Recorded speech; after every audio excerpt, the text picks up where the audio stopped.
Alright, chapter 19 To Kill a Mockingbird. Tom Robinson reached around, ran his fingers under his left arm, and lifted it. He guided his arm to the Bible, and his rubber-like left hand sought contact with the black binding. As he raised his right hand, the useless one slipped off the Bible and hit the clerk's table. He was trying again when Judge Taylor growled, "That'll do, Tom." Tom took the oath and stepped into the witness chair. Atticus very quickly induced him to tell us. Tom was 25 years of age. He was married with 3 children. He had been in trouble with the law before. He once received 30 days for disorderly conduct. "It must have been disorderly," said Atticus. "What did it consist of?" "Got in a fight with another man. He tried to cut me." "Did he succeed?" "Yes, sir. A little. Not enough to hurt. You see, Tom moved his left shoulder. "Yes," said Atticus. "You were both convicted?" "Yes, sir. I had to serve because I couldn't pay the fine. Other fella paid his." Dill leaned across me and asked Jem what Atticus was doing. Jem said Atticus was showing the jury that Tom had nothing to hide. "Were you acquainted with Mayella Violet Ewell?" asked Atticus. "Yes, sir. I had to pass her place going to and from the field every day." "Whose field?" "I pick for Mr. Link Diaz." "Were you picking cotton in November?" "Nah, sir. I works in his yard fall and winter time. I works pretty steady for him all year round. He's got a lot of pecan trees and things." "You say you had to pass the Ewell place to get to and from work. Is there any other way to go?" "Nah, sir. None that I know of." "Tom, did she ever speak to you?" "Why, yes, sir. I tip my hat when I go by. And one day she asked me to come inside the fence and bust up a chiffer rope for her." "When did she ask you to chop up the chiffer rope?" "Mr. Finch, it was way last spring. I remember it because it was chomping time, and I had my hoe with me.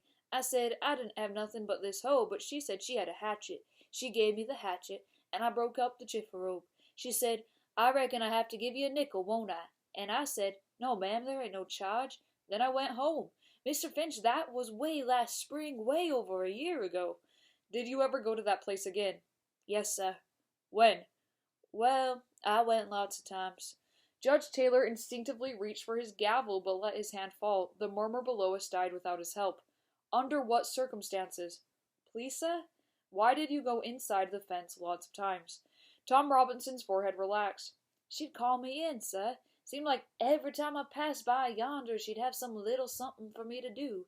Chopping, kindling, toting water for her. She watered them red flowers every day." "Were you paid for your services?" "No, sir. Not after she offered me a nickel the first time. I was glad to do it. Mr. Ewell didn't seem to help her none, and neither did the chillun. And I knowed she didn't have no nickels to spare." "Where were the other children?" "They was always around, all over the place. They'd watch me work. Some of 'em set in the window." "Would Mayella talk to you?" "Yes, sir. She talked to me." As Tom Robinson gave his testimony, it came to me that Mayella Ewell must have been the loneliest person in the world. She was even lonelier than Boo Radley, who had not been out of his house in 25 years. When Atticus asked had she had any friends, she seemed not to know what he meant. Then she thought he was making fun of her. She was as sad, I thought, as what Jem called a mixed child. White people wouldn't have anything to do with her because she lived among pigs. Negroes wouldn't have anything to do with her because she was white. She couldn't live like Mr. Dolphus Raymond, who preferred the company of Negroes because she didn't own a riverbank, and she wasn't from a fine old family. Nobody said, "That's just their way," about the Ewells. Maycomb gave them Christmas baskets, welfare money, and the back of its hand. Tom Robinson was probably the only person who was ever decent to her. But she said he took advantage of her, and when she stood up she looked at him as if he were dirt beneath her feet. "Did you ever," Atticus interrupted my meditations, "at any time, go on the Ewell property? Did you ever set foot on the Ewell property without an express invitation from one of them?" "No, sir, Mr. Finch, I never did. I wouldn't do that, sir." Atticus sometimes said that one way to tell whether a witness was lying or telling the truth was to listen rather than watch. I applied his test. Tom denied it 3 times in one breath, but quietly, with no hint of whining in his voice, and I found myself believing him in spite of his protesting too much. He seemed to be a respectable Negro, and a respectable Negro would never go up to somebody's yard of his own volition. Tom, what happened to you on the evening of November 21st of last year? Below us, the spectators drew a collective breath and leaned forward. Behind us, the Negroes did the same. Tom was a black velvet Negro, not shiny but soft black velvet. The whites of his eyes shone in his face, and when he spoke we saw flashes of his teeth. If he had been whole, he would have been a fine specimen of a man. Mr. Finch, he said, I was going home, as usual that evening, and when I passed the Ewell place Miss Mayella were on the porch, like she said she were. It seemed real quiet like, and I didn't know quite why. I was studying why, just passing by, when she says for me to come there and help her a minute. Well, I went inside the fence and looked around for some kindling to work on, but I didn't see none, and she says, Nah, I got something for you to do in the house. The old door's off its hinges, and fall's coming on pretty fast. I said, You got a screwdriver, Miss Mayella? She said, Sure had. Well, I went up the steps, and she motioned me to come inside, and I went in the front room and looked at the door. I said, Miss Mayella, this door looks all right. I pulled it back and forth, and those hinges was all right. Then she shut the door in my face. Mr. Finch, I was wondering why it was so quiet like, and it come to me that there weren't chillin' on the place, not one of 'em. And I said, Miss Mayella, where the chillin'? Tom's black velvet skin had begun to shine, and he ran his hand over his face. I say, Where the chillin'? He continued. And she says, she was laughing, sort of. She says, they all gone to town to get some ice creams. I said, took me a slap year to save some nickels, but I done it. They all gone to town. Tom's discomfort was not from the humidity. What did you say then, Tom? Asked Atticus. I said something like, Well, Miss Mayella, that's right smart of you to treat 'em. And she said, You think so? I don't think she understood what I was thinking. I meant it was smart of her to save like that, and nice of her to treat 'em. I understand you, Tom. Go on, said Atticus. Well, I said I best be going. I couldn't do nothing for her, and she says, Oh, yes, I could. And I asked her what, and she says to just step on that chair yonder and get that box down from the top of the chifferobe. Not the same chifferobe you busted up, asked Atticus. The witness smiled. No, sir, another one. Most as tall as the room. So I done what she told me, and I was just reaching when the next thing I know, she grabbed me round the legs, Mr. Finch. She scared me so bad I hopped down and turned the chair over. That was the only furniture stubbed in that room, Mr. Finch. Then I left it, I swear for God. What happened after you turned the chair over? Tom Robinson had come to a dead stop. He glanced at Atticus, then at the jury, then at Mr. Underwood sitting across the room. Tom, you're sworn to tell the whole truth. Will you tell it? Tom ran his hand nervously over his mouth. What happened after that? Answer the question, said Judge Taylor. 1/3 of his cigar had vanished. Mr. Finch, I got down off to that chair and turned around, and she sort of jumped on me. Jumped on you? Violently? Nah, sir, she hugged me. She hugged me round the waist. This time Judge Taylor's gavel came down with a bang, and as it did the overhead lights went on in the courtroom. Darkness had not come, but the afternoon sun had left the windows. Judge Taylor quickly restored order. Then what did she do? The witness swallowed hard. She reached up and kissed me side of the face. She says she never kissed a grown man before, and she might as well kiss an ant. She says what her papa do to her don't count. She says, Kiss me back, Ed. I says, Miss Mayella, let me out of here, and I tried to run, but she got her back to the door, and I'd had to push her. I didn't want to harm her, Mr. Finch, and I said, Let me pass, but just when I say it, Mr. Ewell yonder hollering through the window. What did he say? Tom Robinson swallowed again, and his eyes widened. Something not fitting to say, not fitting for these folks and children to hear. What did he say, Tom? You must tell the jury what he said. Tom Robinson shut his eyes tight. He said, You goddamn whore, I'll kill you. Then what happened? Mr. Finch, I was running so fast, I didn't know what happened. Tom, did you rape Mayella Ewell? I did not, sir. Did you harm her in any way? I did not, sir. Did you resist her advances? Mr. Finch, I tried. I tried to thout being ugly to her. I didn't want to be ugly. I didn't want to push her or nothing. It occurred to me that in their own way Tom Robinson's manners were as good as Atticus's. Until my father explained it to me later, I did not understand the subtlety of Tom's predicament. He would not have dared strike a white woman under any circumstances and expect to live long, so he took first opportunity to run, a sure sign of guilt. Tom, go back once more to Mr. Ewell, said Atticus. Did he say anything to you? Not anything, sir. He might have said something, but I wasn't there. That'll do, Atticus cut in sharply. What did you hear? Who was he talking to? Mr. Finch. You were talking and looking at Miss Mayella. Then you ran. I sure did, sir. Why did you run? I was scared, sir. Why were you scared? Mr. Finch, if you was an N like me, you'd be scared too. Atticus sat down. Mr. Gilmore was making his way to the witness stand, but before he got there, Mr. Linkdees rose from the audience and announced, I just want the whole lot of you to know one thing right now. That boy's worked for me 8 years, and I ain't had a speck of trouble out of him, not a speck. Shut your mouth, sir. Judge Taylor was wide awake and roaring. He was also pink in the face. His speech was miraculously unimpaired by his cigar. Linkdees, he yelled, if you have anything you want to say, you can say it under oath, and at the proper time, but until then, you get out of this room, you hear me? Get out of this room, sir, you hear me? I'll be damned if I'll listen to this case again. Judge Taylor looked daggers at Atticus, as if daring him to speak, but Atticus had ducked his head and was laughing into his lap. I remembered something he had said about Judge Taylor's ex-cathedral remarks, sometimes exceeding his duty. But that few lawyers ever did anything about them. I looked at Jem, but Jem shook his head. It ain't like one of the jurymen got up and started talking, he said. I think it'd be different then. Mr. Link was just disturbing the peace or something. Judge Taylor told the reporter to expunge anything he happened to have written down after Mr. Finch, if you were an N like me, you'd be scared too, and told the jury to disregard the interruption. He looked suspiciously down the middle aisle and waited, I suppose for Mr. Linkdees to effect total departure. Then he said, Go ahead, Mr. Gilmore.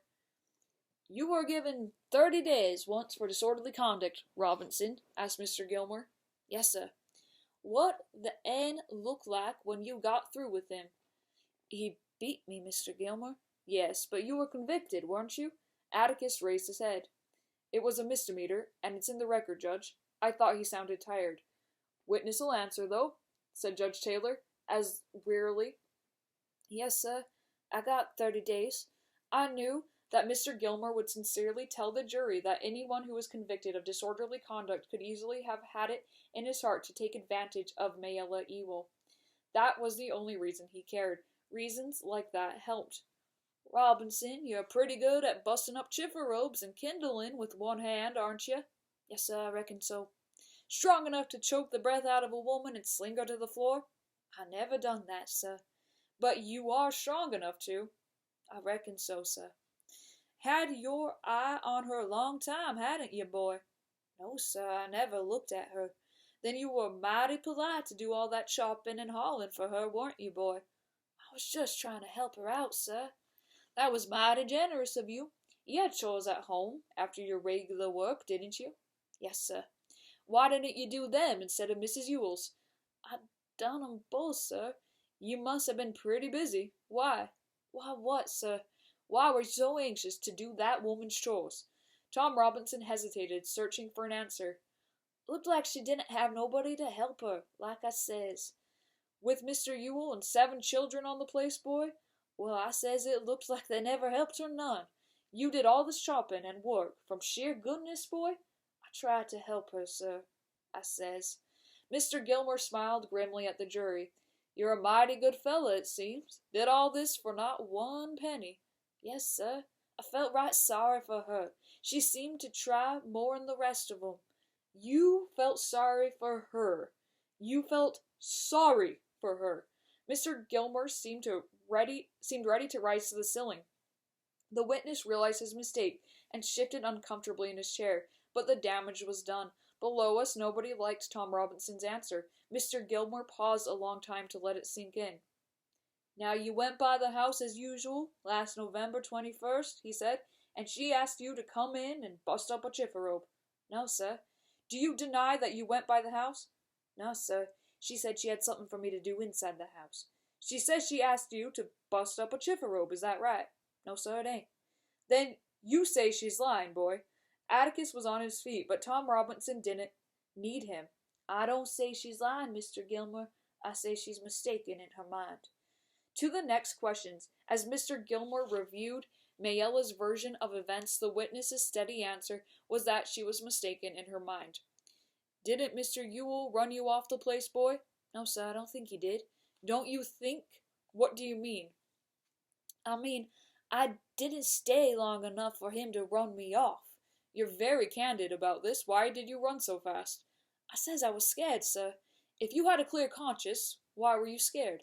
Like I says before, it weren't safe for an N to be in a fix like that. But you weren't in a fix. You testified that you were resisting Miss Ewell. Were you so scared that she'd hurt you? You ran, a big buck like you? No, sir. I was scared I'd be in court, just like I am now. Scared of arrest. Scared you'd have to face up to what you did. No, sir. Scared I'd have to face up to what I didn't do. Are you being imprudent to me, boy? No, sir. I didn't go to be.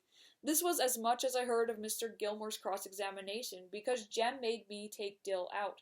For some reason, Dill had started crying and couldn't stop. Quietly at first, then his sobs were heard by several people in the balcony. Jem said if I didn't go with him, he'd make me, and Reverend Sykes said I'd better go, so I went. Dill had seemed to be all right that day, nothing wrong with him, but I guess he hadn't fully recovered from running away. Ain't you feeling good? I asked when we reached the bottom of the stairs. Dill tried to pull himself together. As we ran down the south steps, Mr. Link Diaz was a lonely figure on the top step. Anything happening, Scout? He asked as we went by. No, sir, I answered over my shoulder. Dill here. He's sick. Come on under the trees, I said. He got you, I expect. We chose the fattest live oak and sat under it. It was just him I couldn't stand, Dill said. Who, Tom? That old Mr. Gilmore doing him that way, talking so hateful to him. Dill, that's his job. Why, if we didn't have prosecutors, well, we couldn't have defense attorneys, I reckon. Dill exhaled patiently. I know all that, Scout. It was just the way he said it made me sick. Plain sick. He's supposed to act that way, Dill. He was cross. He didn't act that way when... Dill, those were his own witnesses. Well, Mr. Finch didn't act that way to Mayella and Old Man Ewell when he cross-examined them. The way that man called him boy all the time, and sneered at him, and looked him around the jury every time he answered. Well, Dill, after all, he's just a Negro. I don't care one speck. It ain't right. Somehow it ain't right to do him that way. Hasn't anybody got any business talking like that? It just makes me sick. That's just Mr. Gilmore's way, Dill. He does 'em all that way. You've never seen him get good and down on one yet. Why, today Mr. Gilmore seemed to me like he wasn't half trying. They do 'em all that way, most lawyers, I mean. Mr. Finch doesn't. He's not an example, Dill. I was trying to grope in my memory for sharp phrase of Miss Maudie Atkinson's. I had it. He's the same in the courtroom as he is on the public streets. That's not what I mean, said Dill. I know what you mean, boy. Oh, I know what you mean, boy, said a voice behind us. We thought it came from the tree trunk, but it belonged to Mr. Dolphus Raymond. He peered around the trunk at us. You ain't thin-hided. It just makes you sick, doesn't it? Okay, before we stop on this one, there's a lot to think about. Why is Tom Robinson in such a precarious predicament? Why does he have to be so careful about what he says? Why can't he say Mayella is lying? Why did he run? Why was he so sure that he was going to end up in court for this? And I'm sure that you know the answer to that. Okay, and another important thing to consider about this chapter is we can now piece together a pretty accurate timeline of the event. So, according to Tom Robinson's testimony, which we as readers can trust, Mayella had a bit of a crush on him. She saved up her money to send all of her many siblings out for ice cream, and then she came up with an excuse to have him come inside the house where she tried to seduce him, and he wasn't obliging to her. And she was very aggressive. So she had kind of attacked him. And during that, when she was trying to kiss him and stuff, her dad saw them through the window. He saw his daughter kissing a black man, which to him is a very, very big deal. When Tom Robinson saw that, he was able to run away, knowing that he could be accused of rape because that's just the climate of the time. And of course, that is what happened. In this account, notice that Mayella hasn't gotten beaten up. So we can go back to what Atticus insinuated earlier. Who beat you up, Mayella? Was it your father? We can pretty safely say that, yeah, it was her father who beat her up. Why? Because she was kissing a black man, and he thought that fair punishment. And now they've trumped up this whole court case to save her dignity in their eyes.